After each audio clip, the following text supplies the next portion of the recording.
But joining us now is the Conservative MP for Scarborough and Whitby and Chairman of the Environment, Food and Rural Affairs Committee, Sir Robert Goodwill. Robert, thank you very much for joining us on the show. Are you disappointed that the Speaker, Lindsay Hoyle, has chosen Labour's amendment? I am a little, actually, and it does really let Labour off the hook because, as you mentioned, it was likely a number of Labour hardliners would have voted with the SNP.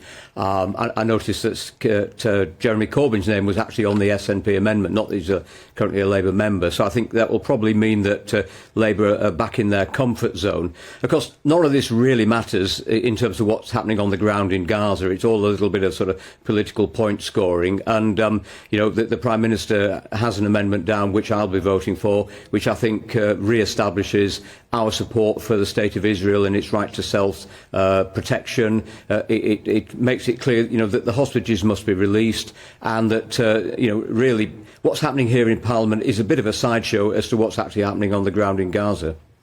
What do you think, Sir Robert, is the reasoning behind Sir Lindsay Hoyle, the Speaker, selecting this amendment? The Tories are arguing this goes against precedent, this goes against what was perhaps expected of a neutral chair. Is the Speaker picking sides? Well, it sets a new precedent, and it'll be interesting to see next time we have a Labour opposition day, if the SNP put down an amendment, whether they'll be suggesting that their amendment should be called as well. It does have echoes, I'm sad to say, of the time when John Bercow was the Speaker, and he was making it up as he went along. And I did hear some very strong rumours that Sue Gray, who's now Keir Starmer's Chief of Staff, was in the Labour Whip's office earlier today. So it may have been that some pressure was put to bear on the Speaker's office. But I do actually have a lot of time for Lindsay, and I'm sure that he'll be able to justify what he's done. But it does set an unusual precedent and actually does, as I said, let Keir Starmer off the hook in terms of his Labour left-wing rebels. Yeah, no, it's really, really interesting. That is a really profound point to make. But, Sir Robert, we did originally book you before all of this. Hang on, may I just ask one question? Sir Robert, did you welcome Prince William's intervention on the Middle East? He put out this statement calling for the fighting to end. Did you welcome that? Well, we all want the fighting to end, but of course, Israel does need to root out Hamas. If the fighting were to end now and Hamas were just to sort of regroup, rebuild, start firing rockets into Israel again, maybe even launch one of those dreadful attacks of the sort we saw on the 7th of October, then I think that wouldn't actually bring to an end to hostilities. That would just mean that hostility would go on further. We need to draw a line under what's been happening in Gaza. Hamas have been free to build the tunnels. Have been free.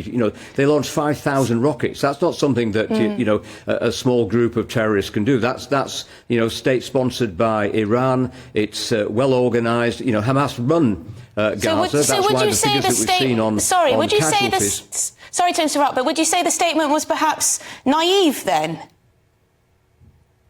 Yeah.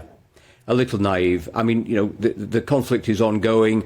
The terrorists have shown that they don't mind hiding in hospitals. They'll be hiding amongst the civilian population. If Hamas wanted to stop hostilities, they should release every single hostage now, and I think that would be a good basis on which to start to maybe move forward. But as long as those hostages are being held, and as long as they continue to say that they would repeat the attack that happened on the 7th of October, I don't think Israel have any alternative but to continue their particular objectives in Gaza. Well, Sir Robert, we really appreciate your expertise on what's going on tonight, and indeed your constitutional expertise as well. But we did originally book you to talk a bit about environment and rural affairs. Of course, you're the chairman of the DEFRA committee. And the Prime Minister yesterday spoke for the first time in well over a decade that a Prime Minister has spoken at the National Farmers Union conference. Is the Conservative Party worried about losing the rural vote? I think we're worried that farmers are very concerned about the future, and particularly what worries farmers is what's going on in Wales, where there is a Labour government, where they're bringing in measures which are very unpopular, deeply unpopular with farmers in Wales. And I think the concern is that if Labour were to come into power in England, that they would bring in similar measures. We've already seen them talking about banning trail hunting, which has gone down very badly indeed.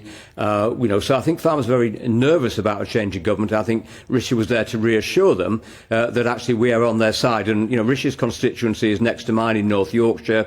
He has a big rural community. He does understand agriculture. And, of course, agriculture has been pulled in all sorts of directions at the moment. You know, just showing a combine harvester. The price of wheat has dropped by about 20% over since Christmas. You know, the prices are not good. Farmers are very worried. And, of course, you know, lots of land has been taken out of agriculture for things like solar farms, wind turbines, rewilding. And I think Rishi made it very clear that we want to see farmers producing food. Yeah. He announced that there would be an annual assessment of our food security, and we'd have the Farm to Fork Summit every year. So I think farmers would be pleased to see that. Thank you very much.